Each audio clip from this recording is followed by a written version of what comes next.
दोस्तों, इसे कर्मों का फल कहें या कुदरत का करिश्मा। गोरखपुर के डीआईडी मेडिकल कॉलेज में एक खिड़की पर अचानक पर मरीजों की संख्या बढ़ जाती है और उस खिड़की पर लोगों की लंबी लाइन देखकर डॉक्टर भी हैरान हो जाता है, क्योंकि ये खिड़की कोई मामूली खिड़की नहीं थी। इस पर सिर्फ HIV एड्स के रोगियों के जांच की जाती थी। जी हाँ दोस्तों, और जो उसमें से ज़्यादातर लोग HIV पॉजिटिव पाए जाते हैं, पूरे इलाके में हड़कंप मच जाता है। क्योंकि ये जो भी लोग थे, जो लोगों को एड्स हुआ था, ज़्यादातर लोग VIP थे। कोई सरकारी नौकरी करता था, कोई सरकार के अंडर ही में ठेके पर काम करता था, यानी कि संविदा पर काम करता था। तो दोस्तों, ये जो कहानी है ये बहुत खूबसूरत लड़की और उसकी जिस्म की प्यासी हुई लोगों की कहानी है। ये गोरखपुर की एक सच्ची घटना है। तो आइए जानते हैं पूरी कहानी इस वीडियो में।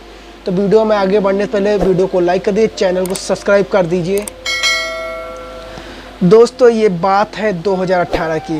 गोरखपुर में एक ब्लॉक लगता है, उसका नाम है भटहट ब्लॉक। और उसी ब्लॉक में एक दंपति रहते हैं और उनके साथ उनके 24 साल की लड़की रहती है। लड़की का नाम रोशनी होता है, जैसा कि उसका नाम रोशनी था। वो बहुत ही खूबसूरत थी। वक्त के साथ गरीबी के चलते और बीमारी चलते माँ बाप दोनों की मौत हो जाती है। वो लड़की अकेली पड़ती है। अब एक जवान और खूबसूरत लड़की घर में अकेली हो तो लोगों की गंदी निगाहें उसका पीछा करने लगती हैं। लोगों के भद्दे कमेंट्स और उसकी गंदी नज़रों से बचने के लिए आखिर उस लड़की को अपना जीवन चलाना था। तो उसने जो है एक लड़के से, जिसका नाम विजय होता है, उससे शादी कर लेती है। शादी उसके जो करीबी रिश्तेदार होते हैं, कुछ लोग जो है परिचित लोग, वो मिलके दोनों की शादी करा देते हैं। शादी करके रोशनी अपने घर चली जाती है। सबको तो ठीक ठाक चलता है कुछ दिनों तक। वो मुंबई में काम करता है विजय। कुछ दिन में घर पर रहने के बाद वो मुंबई चला जाता है और रोशनी जो है वो घर पर रह के घर संभालने लगती है। कुछ समय बीता, कुछ दिनों बाद विजय की अचानक से तबीयत खराब हुई। तो सोचा हवा पानी की दिक्कत है, तो मुंबई से चला आया घर पे। लेकिन यहाँ पे आने के बाद तमाम कोशिशों के बावजूद वो ठीक नहीं हुआ। उसका बीमारी का कोई इलाज नहीं हो पाया और एक दिन उसकी मौत हो गई। उसकी मौत क्यों हुई, कैसे हुई, किस बीमारी की वजह से, किसी को पता नहीं चला। कुछ उसके जो करीबी थे उसका अंतिम संस्कार कर दिया और मामला यहीं पर समाप्त हो गया। अब जो रोशनी है वो घर में अकेली रह गई। शादी के 3 साल बाद वो विधवा हो गई। उसकी उम्र 27 साल थी। अभी भी वो खूबसूरत थी, जवान थी। घर में कुछ खाने को था नहीं, क्योंकि ससुराल वालों ने उसे अपनाया ही नहीं, विजय के घर वालों ने, और मायके में उसका भी कोई नहीं था। तो विजय द्वारा बनाया गया एक छोटा सा घर था, जिसमें वो रहकर अपना गुजारा करने लगी। इधर उधर खेतों में काम करती थी, मजदूरी करती थी, कभी इनके घर में कभी उनके घर में। ऐसे उसका गुजारा चल रहा था बड़े मुश्किलों से। एक दिन जो है गाँव का रोजगार सेवक था, उसकी नज़र उसके ऊपर पड़ती है कि इसकी खेतों में काम कर रही थी। शाम का टाइम था तो उसके पास गया, बोला था कि भाभी जी क्या हाल है। तो उसने बोला क्या हाल है बताऊं।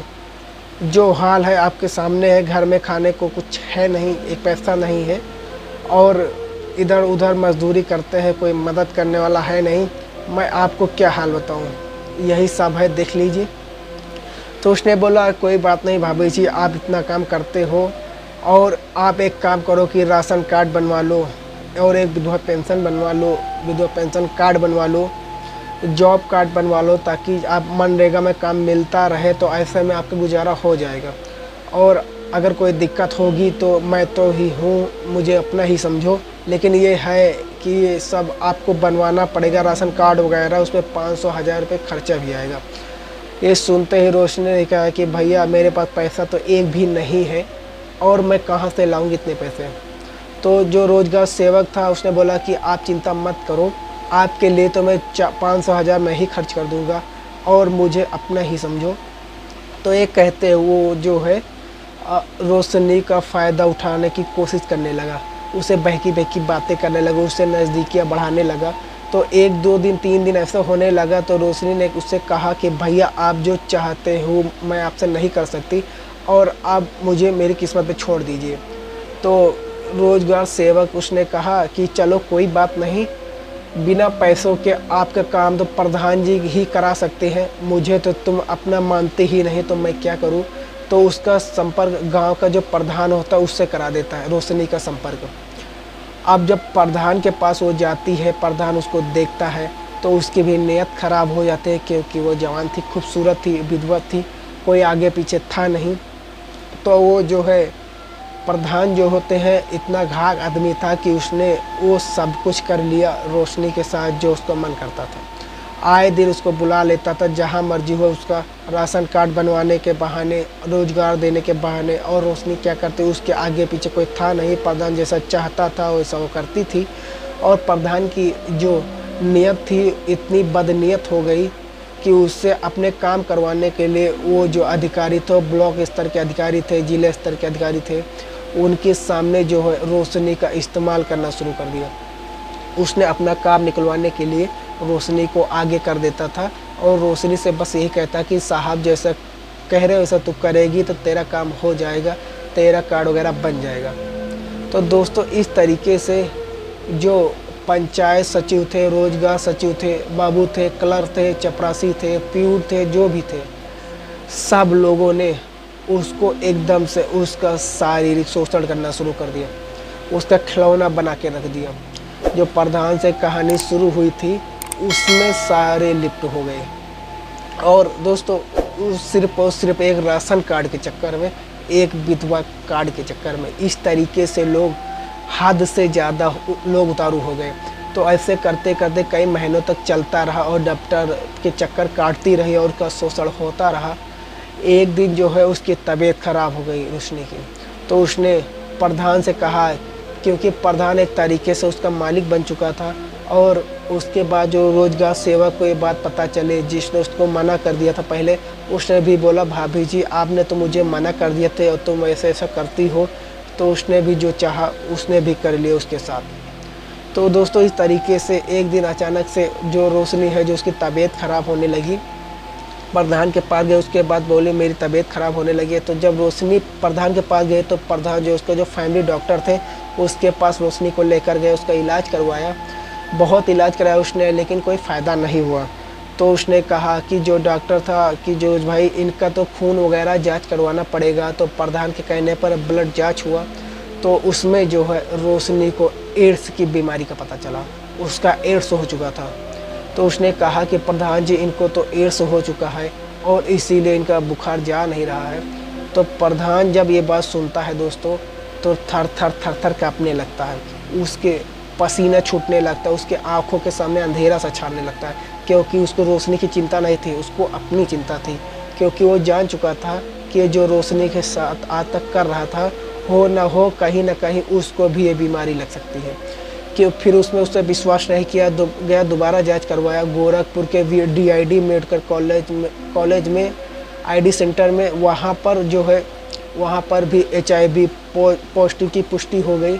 उसके बाद जो प्रधान ने अपना जांच करवाया तो भाई साहब उसकी रोशनी की बीमारी लग चुकी थी, यानी उसको भी एड्स हो चुका था।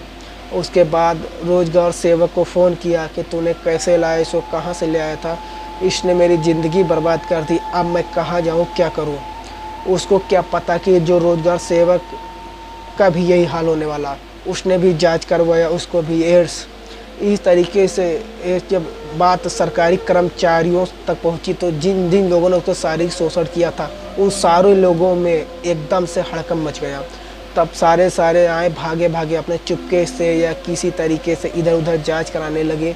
दोस्तों इस तरीके से कम 13 से 14 लोगों के अंदर HIV पॉजिटिव की पुष्टि हो गई और उन सभी ने रोशनी के साथ गलत काम किया था। सब ने उसके साथ नाजायज़ संबंध बनाए थे।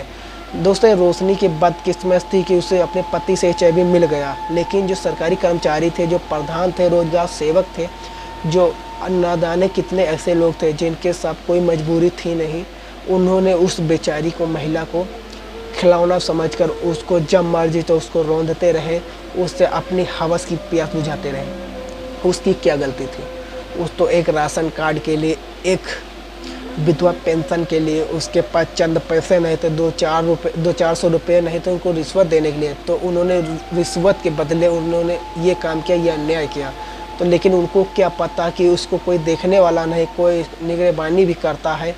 दोस्तों उन लोगों को अपने कर्मों की सज़ा मिले या क्या मिले ये समझ में नहीं आता है कि वो सारे लोग जो थे उसमें कुछ विवाहित भी थे और उनसे जो उनकी पत्नियों को भी HIV हो सकता है, उनकी क्या गलती है। लेकिन उनकी पत्नियों को हुआ है या नहीं हुआ, इस सवाल का कोई जवाब देने वाला नहीं। तो दोस्तों ये जो सच्ची कहानी है, गोरखपुर की कहानी है उत्तर प्रदेश की, बहुत ही अफसोसजनक है और बहुत ही शर्मनाक कहानी है। लेकिन दोस्तों अगर आपको इस कहानी से कुछ सीख मिली हो तो आप चैनल को सब्सक्राइब करिए। फिर मिलेंगे अगले वीडियो में, तब तक के लिए जय हिंद, वंदे मातरम।